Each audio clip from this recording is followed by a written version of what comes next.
एक जबीन अकीदत को क्या चाहिए।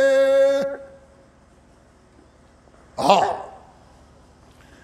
जबीन अकीदत, सबके पास जबीन है और सबकी जबीन आदतन झुकी चली जा रही है। जोहर यहां झुकी, असर वहां झुकी, मगरिब वहां झुकी।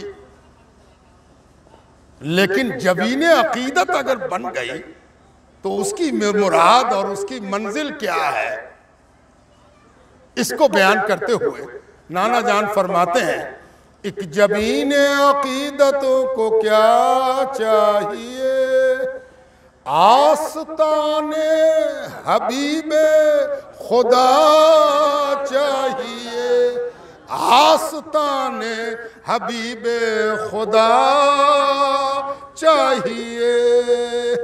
एक गलतफहमी को दूर कर दें कि कहीं आस्ताने से बाज कज मज अकल वाले को मजार न सूझ जाए। आस्ताने से मुराद चौखट है।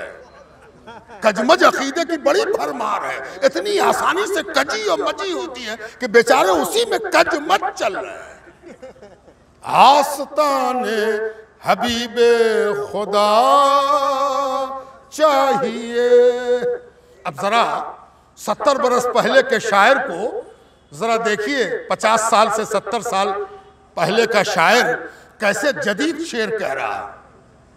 चांद पर जाने वालों अभी तो तुम्हें,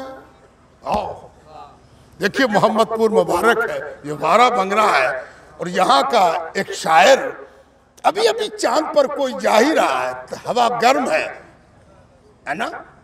बाज मौलवी कह रहे हैं कि चांद पर जा ही नहीं सकता, जाना ही गलत है। कोई कह रहे हैं कि ये अफवाह है, कोई कह रहे हैं कि ये कैसे मुमकिन है। जरा देखिए उस जी शऊर को जो इस गांव में रहकर क्या कह रहा है। चांद पर जाने वालों अभी तो तुम्हें नक्शे पाए नबी चूमना चाहिए, नक्शे पाए नबी चूमना चाहिए। इस नात का दरवाजा है ये, यहीं से ये नात का उद्गम है, चश्मा है ये जो जहां से फूटा है। आप वहां है, इस नात की गंगोत्री है ये जहां आप बैठे हैं। चांद पर जाने वालों अभी तो तुम्हें नक्श पाए नबी चूमना चाहिए। देखिए तो कैसा तरक्की याफ्ता शायर है। मैं तरक्की पसंद नहीं कह रहा, वो एक खास लेवल है, उस लेवल की जरूरत भी नहीं है। देखिए क्या कहता है शायर, उन सितारों पे जाने से पहले तुम्हें, उन सितारों पे जाने से पहले तुम्हें उनकी मेराज को मानना चाहिए, उनकी मेराज को मानना चाहिए। और आज दुनिया को इस एटमी दौर में, इस बस्ती का एक कोहना मश्क शायर कितना अपडेट है। एटमी लफ्ज इस्तेमाल हो रहा है आज तो एटमी बच्चा बच्चा जानता है, एटॉमिक रिसर्च और एटॉमिक प्लांट। लेकिन आज से 70 बरस पहले का शायर कितने इत्मीनान से एटमी लफ्ज को बांध रहा है, किस खूबसूरती से बांध रहा है। आज दुनिया को इस एटमी दौर में साये दामने मुस्तफा चाहिए, साये दामने मुस्तफा चाहिए। और एक शेर जो याद आ रहा है, बचपन को याद करते हुए, जो यकीनन इस वक्त की उम्र से पाकीज़ा है। फरमाते हैं कि अहले दुनिया को दुनिया मुबारक रहे, अहले दुनिया को दुनिया मुबारक रहे, हमको महबूब हक की रज़ा चाहिए, हमको महबूब हक की रजा चाहिए एक गुनहगार को, और क्या चाहिए शाह कौनैन का आसरा चाहिए।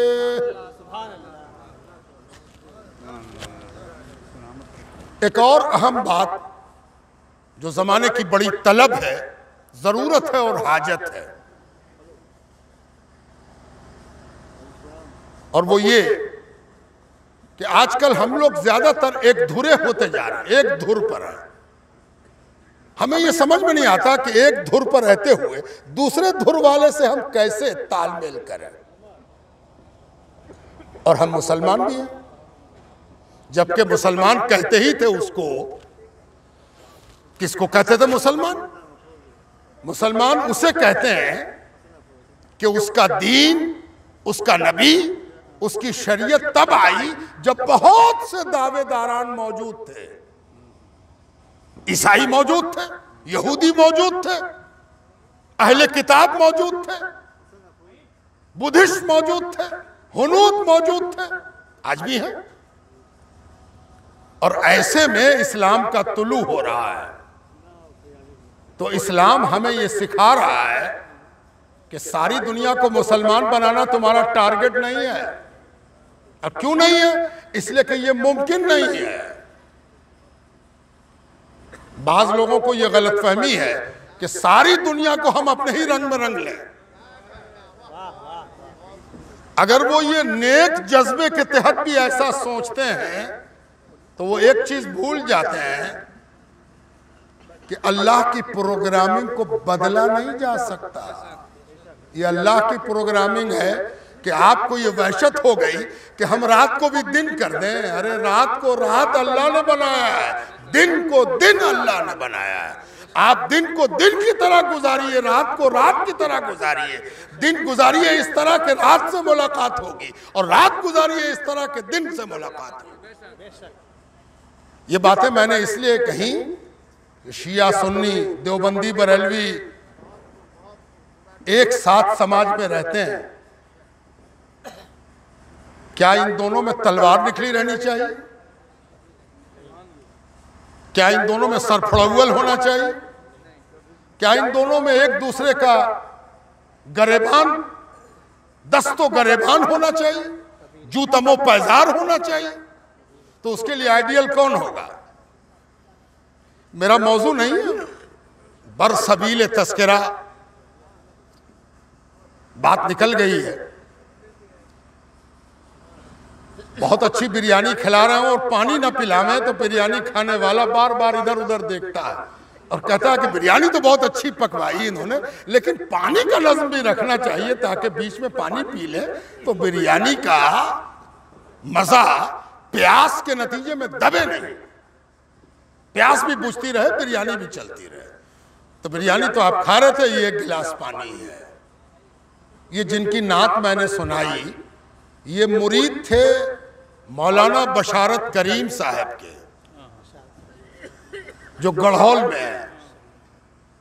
तो अक्सर लोग कहेंगे देवबंदी सेटअप के थे, पीर इनके देवबंदी सेटअप के थे। लोग कहते हैं हम लोगों को आदत नहीं है बैच लगवाने की कि किसी के कलेजे पर हम बैच लगा दें। वो खुद ना बोलेगा कि हम क्या है, हमें क्या गरज पड़ी कि किसी सीने पर कोई बैच लगा दे।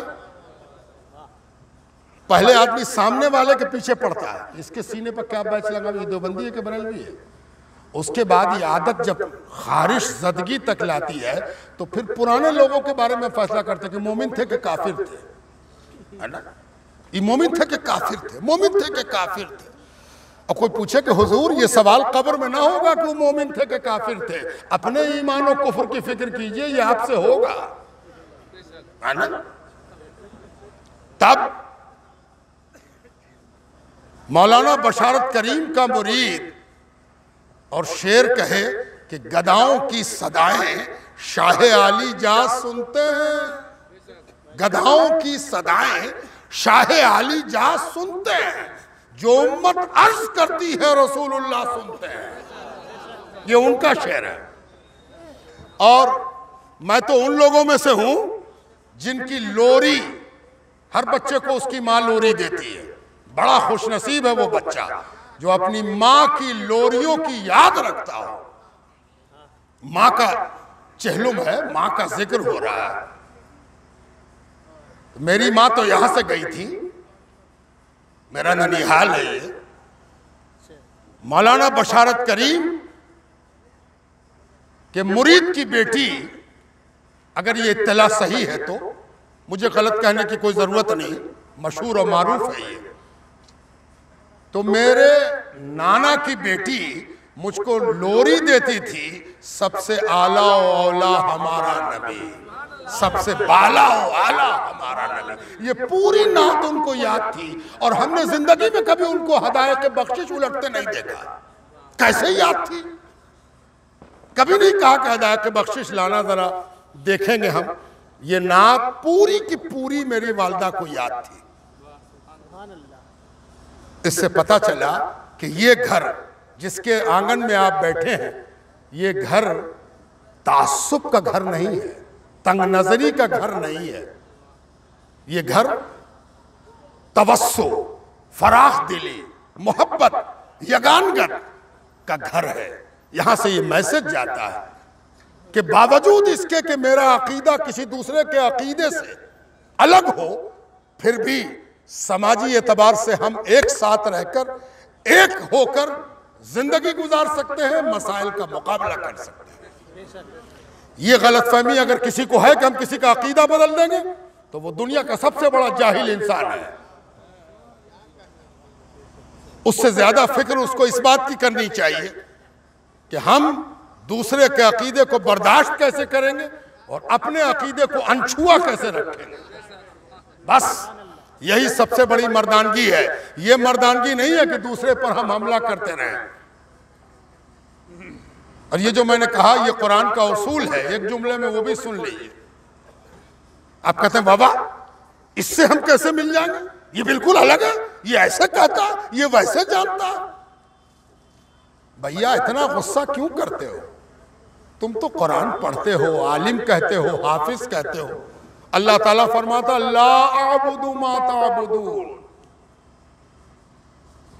मैं उसकी पूजा नहीं करता जिसकी तुम करते हो।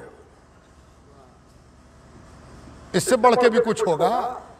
ला अअबुदु मा तअबुदून वला अंतुम आबिदून मा अअबुद, फिर दोहराया और कहा तुम जिसकी इबादत करते हो उसकी मैं नहीं करता। अब तुम साथ हो नहीं सकता, एकदम अलग अलग बात हो गई। तुम जिसकी पूजा करते हो हम नहीं करते, और हम जिसकी करते हो तुम नहीं करते। और इसको अल्लाह ताला ने 4 बार दोहरा दिया, मोड बदल के, मोड ऑफ एक्सप्रेशन बदला। कुल या अय्युहल काफिरून पढ़ रहा हूं 4 बार, है ना।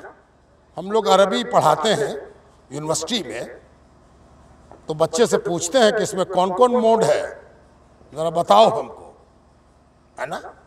और कुल या अय्युहल काफिरून समझ में नहीं आया, बहुत बड़े मौलाना हो गए, है ना। इतना बड़ा फर्क। तुम जिसकी पूजा करते हो हम नहीं करते, हम जिसकी पूजा करते हो तुम नहीं करते। तब अब तो सवाल नहीं है मिलकर रहने का। अरे कहा हो मौलाना, देखो अल्लाह ताला ने क्या कहा, लकुम दीनुकुम वलिय दीन, तुम्हारे लिए तुम्हारा दीन है, मेरे लिए मेरा दीन है ना। ये कुरान है, ये इस्लाम है। इस्लाम इस खूबी के साथ 1400 बरस से अपनी जिंदगी के नए आयाम पैदा कर रहा है। ये खूबी ना होती तो होता ही नहीं। यही खूबी है जो इस्लाम को बुलंद कर रहा है। इसलिए अपने आप को थोड़ा बदलिए। आपके अपने अकीदे के लिए इखलास में कमी नहीं आनी चाहिए, और दूसरे के लिए तवस्सो में कमी नहीं होनी चाहिए। आपका अकीदा आपके वजूद में सलामत रहे और दूसरे के वजूद पर हमला आवर ना होइए। गुफ्तगू कीजिए, बात कीजिए, मैनर के साथ, अदब के साथ, इखलास के साथ कीजिए। माहौल बनाइए, इस माहौल को खराब मत कीजिए। आपको खराब करने का हक नहीं दिया गया है। मैंने कुरान की आयत तिलावत की थी कि लक़द कान लकुम फी रसूलिल्लाहि उस्वतुन हसना। सुनो, जिंदगी के किसी मोड़ पर अगर तुमको बेहतरीन नमूने की तलाश हो, ये जो नमूने की तलाश हम लोगों को होती है ना, ये जहां होनी चाहिए वहां होती ही नहीं, और जहां नहीं होनी चाहिए वहां बार बार होती है ना। अब हम गए, भाई शादी होनी है, चावल दे दो। उसने कहा बासमती लीजिए, 1 नंबर बासमती है। मैं नहीं, और दिखाओ। अब ये नमूना देखा, वो नमूना देखा, वो नमूना, किसी को सूंघ रहे हैं, किसी को दांत तले दबा रहे हैं, नमूने पर नमूना खोज रहे हैं कि बेहतरीन नमूना लेके जाए। कपड़ा खरीदने गए तो उसने दिखाया किमखाब, देखिए ये किमखाब है, ये किमखाब की दूसरी क्वालिटी, ये किमखाब जापान से आ रहा, ये किमखाब चाइना से आ रहा। हम लोग तलाश करते। अब जूता लेने गए तो जूते के नमूने पर नजर है, लेकिन कुरान ने जो नमूना खोजने की बात कही थी वो हम भूल गए। जिंदगी के सफर पर हम सब समझ बैठे हैं कि हम लोग मुकीम हैं। नहीं नहीं, हम मुसाफिर हैं। देखा नहीं आप, कई मुकीम अभी साल भर के अंदर चले गए, वो भी समझते थे कि हम मुकीम हैं, उनकी मुसाफरत उन पर खुल गई, हम लोग अभी गफलत में हैं। हम सब मुसाफिर हैं। कुरान कहता है लक़द काना लकुम फी रसूलिल्लाह। ये जो सरकार दो आलम है, ये सिर्फ कलमा पढ़ने के लिए नहीं है, सिर्फ नारा लगाने के लिए नहीं है। इनके वजूद का एक मकसद ये भी है कि जब तुम सफर पर निकलो और कई राहें सामने नजर आए और तुमको ये फैसला करना मुश्किल हो कि नारायणपुर अनंत वाला रास्ता पकड़े कि माधोपुर वाला, हम फंस गए। आज जो आए हम, तो हमें किसी ने बताया नहीं। बड़े बड़े जानकार यहाँ बैठे हुए, कोई बताता तो कि अरे भाई माधोपुर के बाद रास्ता गड़बड़ है, वहां मिट्टी जमा की कर दी गई है, इधर से मत आइयो, इधर से आइए। नहीं बताया लोगों ने। अब हम आ गए तो सोच रहे हैं कि गाड़ी पार होगी कि नहीं होगी, है ना। तो जिंदगी के मोड़ पर कहीं पर अगर तुमको ये लगे कि बेहतरीन नमूना कौन सा है, तो किसकी तरफ देखोगे? नबी की तरफ देखना कि नबी वो उतारा गया है जो उन्हीं रास्तों से गुजरा है जिस पर तुमको चलना है। देखना कि बेहतरीन नमूना क्या है। इस आयत पर बाज़ाब्ता तकरीर का मौका नहीं, मैं सिर्फ एक झलक दिखाऊंगा कि माँ का चेहलुम है। तो माँ के बारे में गुफ्तगू करते हुए आइए नबी के नमूने की तरफ मुड़ के देखें। तो नबी की माँ है ना, अब 3 माँ हो सकती है दुनिया में। 3 तरह की माँ दुनिया में हो सकती है। एक माँ जो पैदा करती है, जो मेरी असली माँ है। बाज दफा अल्लाह का फैसला होता है और अल्लाह के हर फैसले में हिकमत होती है। ऐसा भी होता है कि माँ मौजूद है लेकिन फीडिंग के लायक नहीं है, दूध नहीं पिला सकती, कोई वजह हो गई, या माँ दुनिया से चली गई, अब बच्चा पले कैसे? तो आजकल तो असली माँ लैक्टोजन बन जाती है, लेकिन अभी भी उस माँ की तलाश होती है जो पेट में तो नहीं रख सकी लेकिन बच्चे का पेट भर सकेगी। उस रज़ाई माँ की तलाश होती है। और बाज़ दफा ऐसा होता है कि ये दोनों ना मिल सका। बच्चा तो पला लैक्टोजन पर, लेकिन कोई था जो उसको हिफाजत से रखता रहा, देखता रहा। न उसने पैदा किया था, न उसने दूध पिलाया था, लेकिन अगर वो ना होती तो ये बच्चा भी ना होता। 3 तरह की माँ। और अल्लाह कहता है कि जिंदगी के जिस मोड़ पर तुमको बेहतरीन नमूने की तलाश हो, रसूलुल्लाह की तरफ देखा करो। ये सल्लल्लाहु अलैहि वसल्लम बेहतरीन नमूना लिए अल्लाह की जानिब से मबूस किए गए हैं कि जब देखोगे बेहतरीन नमूना तुमको नजर आ जाए। अपनी माँ हुजूर सल्लल्लाहु अलैहि वसल्लम की सीरत की किताबें वालदा के हवाले से कम इत्तलात मुहैया करती हैं, बहुत कम बातें हमें मालूम। मैं आपको सिर्फ एक मुश्ते खरवारे के तौर पर पेश कर रहा हूं कि सरकार दो आलम जब मदीना आ गए तो एक बार मदीने से मक्के का सफर करते हुए सरकार दो आलम ने अपने सफर के रुख को एक खास जानिब मोड़ा। तो साहबा ने पूछा, या रसूल अल्लाह किधर की तरफ? इधर तो आप जाते नहीं, इधर रास्ता भी नहीं, ये तो रास्ता बंद है, सामने जाना। कहा जरा वालिदा के मजार पर हो ले, वालिदा के मजार पर हो ले। जैसे ही ये बात सुना तो एक सुन्नत पता चली कि मां के मजार पर जाना नबी की सुन्नत है। सिर्फ सुरमा लगाना दाहिने हाथ से, यही सुन्नत बहुत याद है लोगों को। अब मां के मजार पर पैगंबर गए थे, इस सुन्नत को बयान करने की जरूरत ही नहीं समझते। गए, वालिदा के मजार पर गए, सरकार दो आलम गए सल्लल्लाहु अलैहि वसल्लम गए। और जब गए तो मजार पर पहुंचकर कुछ देर क़याम किया, और जब क़याम किया तो आवाज सुनी गई। कैसी आवाज सुनी गई कि सरकार दो आलम रो रहे हैं। रोने लगे सरकार दो आलम, गिरिया तारी हुआ, आंखों से आंसू जारी हुए और रीश मुबारक तक आ गए। सहाबा जो हाजिर थे उनको पहले यकीन नहीं हुआ कि आखिरुल ज़मान रो रहे हैं, खातिमुल अंबिया रो रहे हैं, रहमतुल लिल आलमीन रो रहे हैं, शफीउल मुज़नबीन रो रहे हैं। तो उनमें से हदीस में अल्फाज हैं, मा हाजा या रसूल अल्लाह, ये क्या आप रो रहे हैं? या रसूल अल्लाह ये क्या आप रो रहे हैं? आपको रोता हुआ हम लोग देख रहे हैं। और सरकार दो आलम का जवाब सुनिए। लेकिन जवाब सुनने से पहले अपने लिए एक सवाल पैदा कर ली, ये सुन्नत पर कभी अमल किया कि मां के मजार पर आप पहुंच गए हो और आपका दिल आपको रुला दे? नबी की सुन्नत है, रसूल की सुन्नत है। ऐसी सुन्नत है जिसे हदीस की किताबों में महफूज किया गया है। रो रहे हैं, पूछा या रसूल अल्लाह ये क्या आप रो रहे हैं?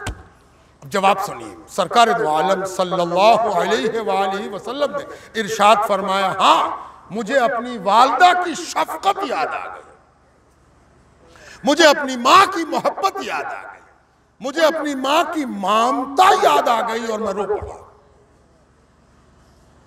होना तो ये फितरी तौर पर चाहिए, लेकिन कभी कभी फितरत अननेचुरल रहते रहते नेचुरलिटी छोड़ देती है, खो देती है। कोशिश कीजिए कि इस नेचर से करीब हो जाएं और कभी वो दिन भी आए जब मां के मजार पर जाइए और आपका दिल भी रो पड़े और रोते रोते याद आ जाए कि आज तो अल्लाह ने नबी की सुन्नत पर अमल करा दिया। ये तो अपनी मां हो गई। मैंने कोशिश किया कि वो रिवायत बयान करें जो मुस्तनद भी है और उसका ताल्लुक हुजूर सल्लल्लाहु अलैहि वसल्लम से अकेला नहीं है, सहाबा के सामने है। अब दूसरी मां, हदीस पाक में रिवायत मौजूद है कि एक बार सरकार दो आलम सल्लल्लाहु अलैहि वसल्लम ऐलान नबूवत के बाद, ऐलान नबूवत हो चुका है, अहले मक्का सरकार दो आलम को इस दावे के साथ पहचानने लगे, माने या न माने पहचानने लगे। एक रोज सैयदा खदीजतुल कुबरा के हुजरे में आप मौजूद हैं कि दरवाजे पर दस्तक हुई। मैं हदीस का मफहूम मानन बयान कर रहा हूं, लफ्जन नहीं। दरवाजे पर दस्तक हुई और दस्तक के साथ आवाज भी आई, सरकार दो आलम का नाम लिया गया। किसी ने नाम लिया, मोहम्मद, मोहम्मद है। होता यह था कि अगर दरवाजे पर कभी दस्तक हो तो घर में रहने वाले जैद लपक के दरवाजा खोल देते थे। कभी मौला अली जो सरकार दो आलम की परवरिश में पले हैं दौड़ के दरवाजा खोल देते थे। कभी कोई दस्तक दे तो सैयदा खदीजा खोल देती थी। लेकिन आज जो दस्तक के साथ आवाज हुई तो इससे पहले कि किसी और का शऊर जागे और वो जाके दरवाजा खोले, खुद नबी दौड़ पड़े। दौड़े नबी, दौड़ के गए, दरवाजा खोला, सबको हैरत से देखा। सैयदा खदीजा भी मुड़ी, क्या बात है, कौन आ गया? किसके लिए नबी दौड़े हैं? दरवाजा खोला, दरवाजा खुला तो सबकी निगाहें दरवाजे पर थी। देखा कि एक मामूली कपड़े में, एक मामूली नाक नक्शे की एक खातून खड़ी है। और जैसे ही दरवाजा खुला उन्होंने कहा मोहम्मद, और हुजूर सल्लल्लाहु अलैहि वसल्लम ने कहा मेरी माँ। और दोनों ने एक दूसरे को कस के पकड़ा, भींचा, जबरदस्त किस्म का मुआनका, एक दूसरे को पकड़ के हिला दिया। और फिर सरकार दो आलम उनको लिए हुए आए और अपनी जगह पर बिठा दिया। सैयदा खदीजा की पेशानी पर एक सवालिया निशान था। कौन है ये? नहीं जानते, मक्के की कोई खातून नहीं है, शनासा नहीं है, नाक नक्शे ऐसे नहीं है कि सरदारों के घर की कोई खातून हो, मामूली नाक नक्शा है। सरकार दो आलम जब उनसे जरा सा फारिग हुए तो नजर उठाया तो लगा कि ओ सवालिया निशान है। तो बताया, और तुम नहीं जानती मेरी माँ है हलीमा, हलीमा, हलीमा सादिया। बेहतरीन नमूने की तलाश है, अपनी माँ के लिए भी नमूना और रजाई माँ के लिए भी नमूना। जल्दी जल्दी आगे बढ़ना, वक्त कम है, मुझे भी जाना और आप कीमती लोग हैं भाई। अब तो ये गांव रहा नहीं, अब शहर हो गया। कहिएगा कि कौन गांव से आ गए हैं कि मेरा वक्त बर्बाद कर रहे हैं, इसलिए मैं ज़्यादा वक्त आपका नहीं लूँगा। जल्दी से अब उस माँ की तरफ चलते हैं कि कोई कह दे कि अल्लाह ने कहा है कि नबी की ज़ात में बेहतरीन नमूने हैं, तो हमको तो दोनों माँ न मिली, तीसरी माँ मिली जिसने हमको पाला पोसा है, पैदा नहीं किया, दूध नहीं पिलाया। उसके लिए हम क्या करें? रसूल की ज़ात में कोई नमूना है? हाँ है। अल्लाह का फरमान माना से खाली नहीं होता। जब अल्लाह ताला ने फरमा दिया लक़द कान लकुम फ़ी रसूलिल्लाहि उस्वतुन हसना, तो नमूना तलाश करोगे, नमूना पाओगे। तलाश करना शर्त है। हदीस पाक में आता है, हिजरत के बाद जब मदीना आ गए सरकार दो आलम सल्लल्लाहु अलैहि वसल्लम, तो एक रोज मौला अली अजीब अंदाज में हाजिर आए। उनके कदमों की आहट सरकार दो आलम पहचानते हैं और सरकार दो आलम के कदमों की आहट मौला पहचानते हैं। सामने आए तो हुजूर सल्लल्लाहु अलैहि वसल्लम नजर उठाया तो देखा कि आंखें सुती हुई हैं, आंसू के कतरे टपका चाहते हैं। पूछा क्या हुआ अली? अर्ज किया या रसूल अल्लाह, वालदा रुखसत हो गई, वालदा रुखसत हो गई। सरकार दो आलम सल्लल्लाहु अलैहि वसल्लम ने कुछ देर खामोश रहकर गौर फरमाया, डूब गए खामोशी में, गहरे गम में डूब गए, गहरा गम महसूस किया, खामोश रहे। फिर रावी कहता है हदीस का कि सरकार दो आलम ने अपना कुर्ता मुबारक उतारा, अली की तरफ बढ़ाया और कहा अली अपनी वालदा को मेरे कुर्ते से कफन देना, मेरे कपड़े से कफन देना, मेरे खिरके से कफन देना, और जब जनाजा तैयार कर लो तो मुझको खबर करो। जनाजा तैयार हुआ, सरकार दो आलम को खबर की गई, सरकार दो आलम तशरीफ लाए। यहां तक कि कब्र में तदफीन की मंजिल आ गई। सरकार दो आलम कब्र के किनारे पहुंचे, जनाजा लाया गया। इससे पहले कि कोई उतरे कब्र में, रावी हदीस कहता है सरकार दो आलम ने इशारा कर दिया रुको, ठहरो। खुद उतरे, कब्र मुबारक में खुद उतरे और उतर कर क्या किया? पहले तो इस हदीस की नुदरत पर गौर कीजिए। सरकार दो आलम किसी की कब्र में उतरे नहीं है, ये पहली कब्र है जिसमें सरकार दो आलम उतर रहे हैं। अब उतरने ही पर बस नहीं किया, उतर कर सरकार दो आलम उस कब्र में लेट गए। कोई इख्तिलाफ नहीं है।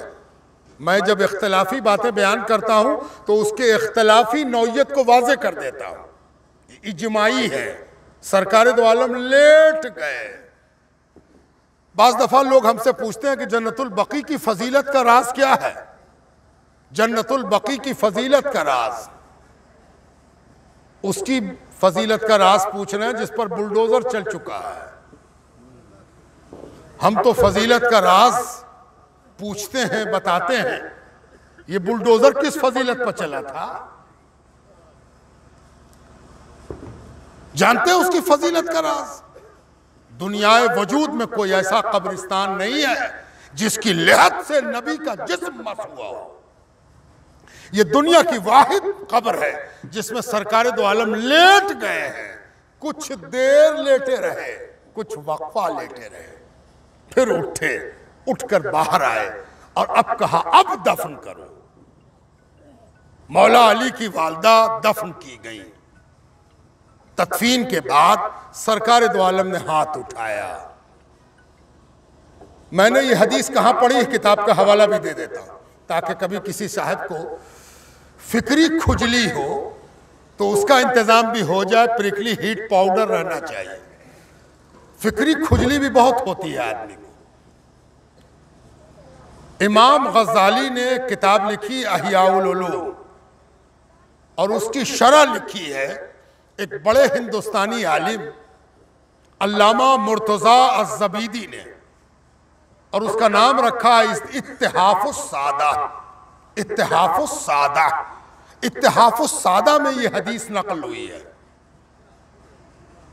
क्या पढ़ा सरकार दो आलम ने? वो अल्फाज अगर आपको चाहिए तो इत्तिहाफुस सादा खोलिए।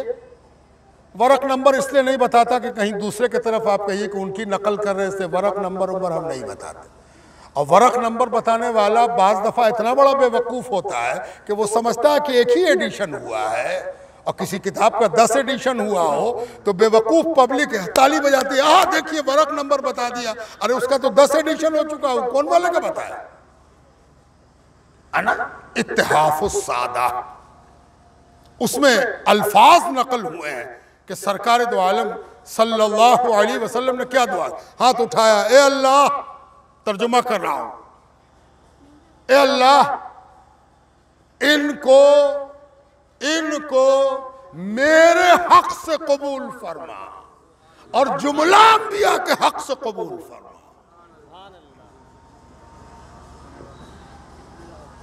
रावी कहता है कि सरकार दो आलम जब पलट रहे हैं, वापस होना शुरू हुए, तो एक सहाबी आगे बढ़े और पूछा कि या रसूल अल्लाह, इस कब्र पर इतनी अनायात खुसूसियात, अब राज खुल रहा है ना। ये मेल डोमिनेटेड समाज है। इसमें जितनी सीरत की किताब लिखी गई, जितनी तारीख की किताब लिखी गई, सब में मर्द का जिक्र किया गया, औरत का तो तस्करा ही गायब हो गया। आप सीरत की कोई किताब खोल लीजिए, चाहे वो 50 पेज की हो या 500 पेज की हो, अफसोस की बात है कैसा कैसा माखज लोगों के पास है। आप पढ़िएगा, वालदा का जब इंतकाल हुआ तो दादा ने परवरिश की, दादा का इंतकाल हुआ तो चचा ने परवरिश की। कहानी खत्म, किस्सा खत्म, वाकया खत्म। सुनो, तुम छोड़ दो, नबी नहीं छोड़ते। पूछा गया या रसूल अल्लाह, इस कब्र मुबारक पर इतनी मेहरबानी? फरमाया हाज़िही उम्मी बादा उम्मी, ये मेरी माँ के बाद मेरी माँ थी, मेरी माँ के बाद मेरी माँ थी, ये मेरी माँ है।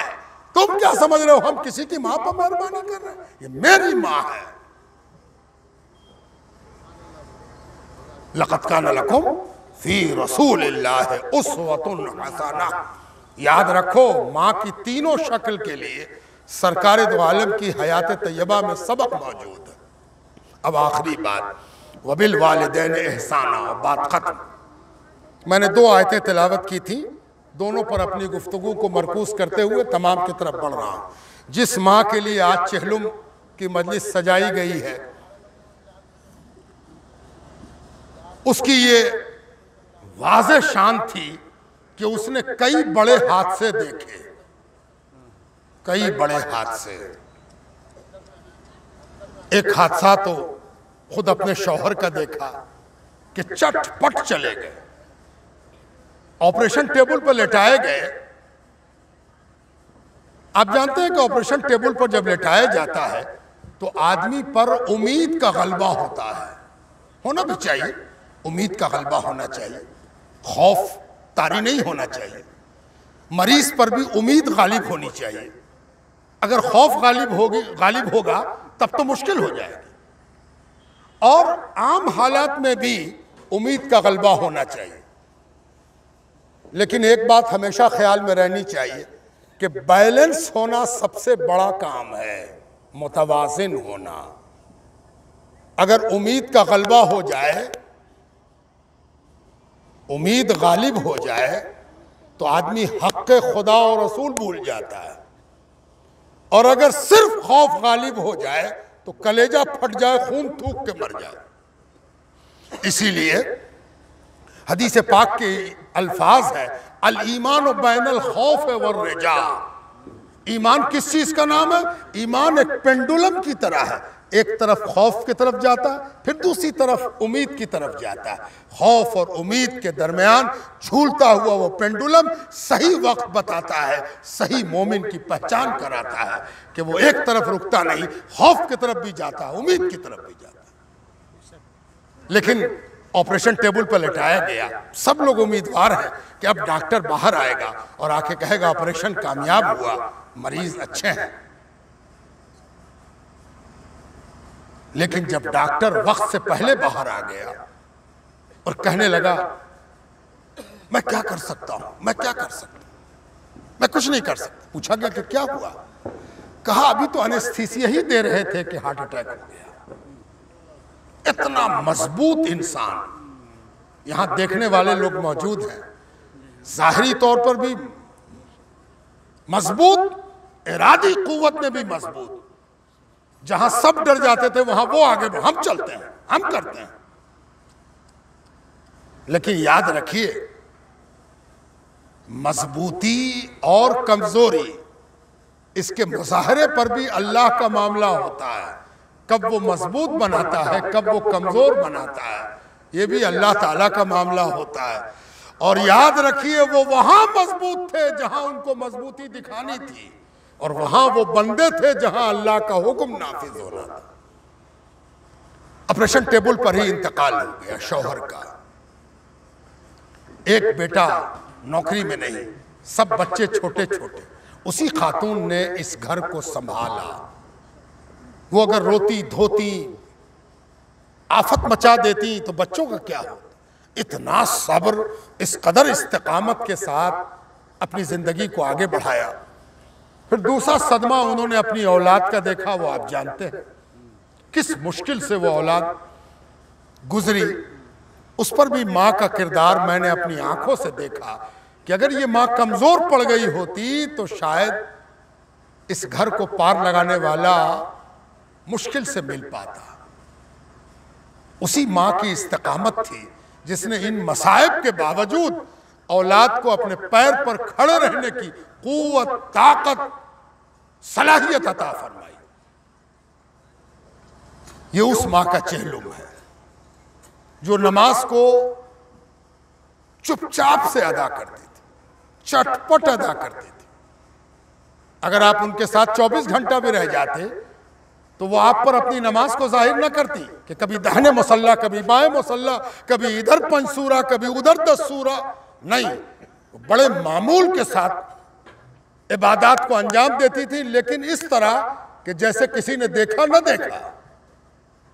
अदब की किताबें, अफसाने, नावल, मज़ामीन, उसकी तरफ शगफ इतना था कि मैंने उनको घरेलू काम के अलावा अगर किसी चीज में मसरूफ देखा तो वो मुताला था।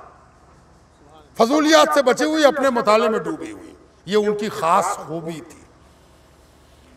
आखिरी जमाने में अपने मौत की फिक्र और मौत के नतीजे में तुमको क्या क्या करना है इसकी फिक्र।